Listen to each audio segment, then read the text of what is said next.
Кеше ғана жер әлемге жар салып іздеу салынған қарағандылық лотерея миллионері табылды. 24 миллион ұтып алған жолы болғыш азамат өзінің жеке басының деректерін жұртқа жария қылмауды өтінген екен. Шіркін, 24 миллионды мен ұтып алғанымда ғой, біраз жұмыс бітермеді. Айтпақшы, жұмыс демекші. Алда келе жатқан желтоқсан айы қазақстандықтарға 13 күн демалыс сыйламақ. Желтоқсан айында елімізде Қазақстан Республикасының тұңғыш президенті күні және тәуелсіздік күні мерекелері тойланады. Оған сенбі және жексенбі күндерін қосқанда қазақстандықтар бұл айда барлығы 13 күн демалмақ.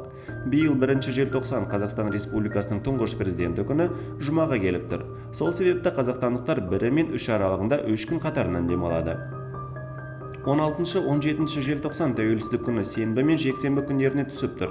Қазақстандағы мерекелік күндер туралы заңға сәйкес, мерекелік күндер демалыс күндермен қатар келсе, мерекелік күннен кейінгі жұмыс күнінде демалыс болады. Осылайша қазақстандықтар 16 мен 19 желтоқсан аралығында қатарынан 4 күн демалады. Қатарынан 6 күн тоқтаусыз жұмыс жасайтын мен үшін бұл жалпы жақсы жаңалық. Сіздермен болған мен Нұржан Оспан. Көріскенше Қазақстан. Жақсы жаңалықтар көп болсын.